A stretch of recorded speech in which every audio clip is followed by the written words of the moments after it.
Hey, theologians in cars, Michael Patton here. Looking cool, sunglasses, hair is slicked back. I'm just one of the guys, you know. I'm just a greaser. I want to talk about something this time that is personal and a little macabre. It's kind of a dance of the death. I like to do that sometimes. Torturous is what I am. I want to talk about the night that my sister died. Angie. She was in Dallas while I was in Dallas. I was a pastor at Stonebriar Community Church. She was going through significant depression for multiple reasons. And had initially, within, I don't know, 1 day, or 3 days actually, because it was Thursday, and then by Friday, she had already attempted to take her life by taking sleeping pills. I found her. I was the only one living in Dallas. My parents and the rest of the family were in Oklahoma, and I found her in her bed, overdosed. Took her to the hospital and hoped that there would be some type of quick recovery. But there wasn't. Over the next year and a half, this became a normal thing. Looking for Angie. My mom would call and say, "Have you talked to Angie?" I'd say, "No, I haven't been able to get a hold of her." "Have you?" "No." "Okay, I'll go to her house." And I would go to her house and check on her. Now, the night that she died, I was with my family, and it was kind of the same situation. We were driving around, and it was kind of a casual thing. You know, we had the whole family together. We were in the expedition. I'd just gotten an expedition, and it's kind of having fun driving around. I mean, I didn't expect anything. You see, this had already happened, where I went and looked for her personally. Other times, you know, I'd send my wife or my mom would go looking for her if she was in town. But I had gone already like 17 times to try to find her. I don't know why I was more casual this night, because most of the times it was very, very hard on me, because I thought that I would find her either in the garage with the car on, or, you know, in the bathroom, in the bathtub, or I don't know where I was going to find her. I imagined it all the time. I had to break down the door a bunch of times, crawl in through windows and look for her. Well, she wasn't at her house, and so I went out looking for her with my family, and we were just having fun and, you know, driving around. We weren't even really thinking about it quite so much. And we went to this hospital, this mental hospital that she would sometimes check herself into, and went there, and she wasn't there, and then got back in the car and jumped on 635. We were driving down 635 and just talking, and I passed by a police officer. And I remember this because it was just really weird. I passed by the police officer, and immediately my phone rang. And I don't know why I thought this, but I thought, why is the police officer calling me to pull me over? And so I picked up the phone, and it was not the police officer. It was the medical examiner. And I remember his voice. I wish I could forget it. All the way back in 2004. How many years is that now? We are at 15 years. All the way back in 2004, and I remember his voice very distinctly. It was a heavy, country, slow talking Texas accent. He said, "Is this Michael Patton?" I said, "Yes, it is." He said, "Are you with your family?" I said, "Yes, sir." And I knew immediately what was going on. I knew immediately that something had happened.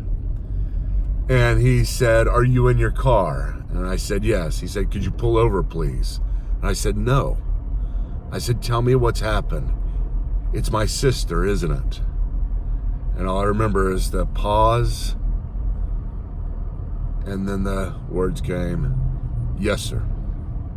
I said, "She's dead, isn't she?" "Yes, sir." "How did she do it?" with a gun. And where's she at? We found her at the hotel, and we have her here at the medical examiner's office. I don't remember what was said after that. I just remember the phone call that I had to make, which was the hardest phone call I've ever had to make. That was to my mother. It took me a while. It took me probably 20 minutes driving down the road, trying to get up the courage and trying to figure out how to keep myself together. My wife was in the passenger seat trying to comfort me, yet at the same time mourning herself. And so I finally made the call, and I remember my mother's voice, because she was usually not really, we were usually not doing well in our relationship. It was a 50-50 shot, but she was unusually nice to me this time. And she said, "Hi." And I remember that voice. Why are you so excited to hear from me? You shouldn't be excited right now because things aren't going to go well in just a second. And I said, "Mom, I got some really, really, really bad news." She said, "What is it?" As if she didn't know, because I knew she didn't. As if she didn't know.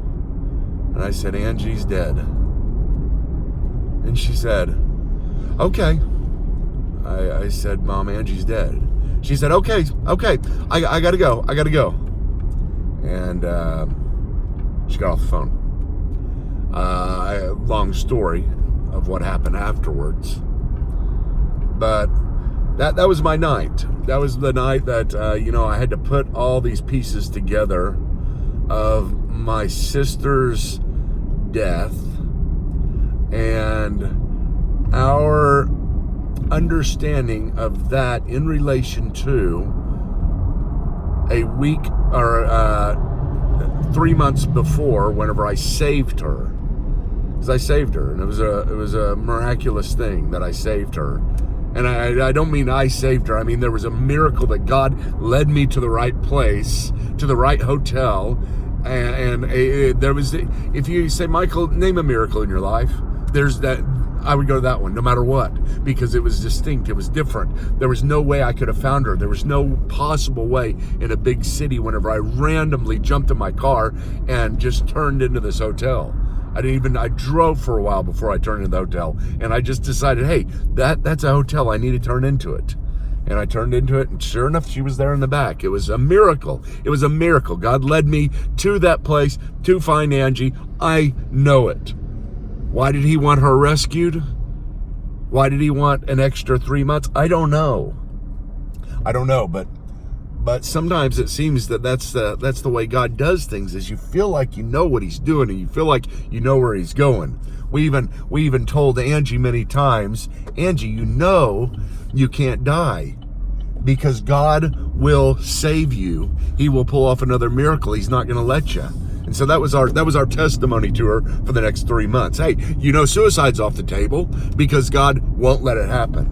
And then whenever it happened, it was a shocking thing to us all.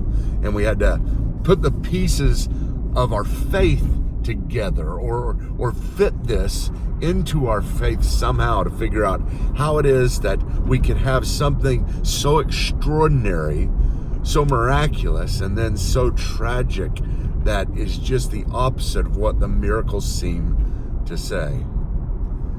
But I don't follow him because I understand everything. I don't follow him because I get it.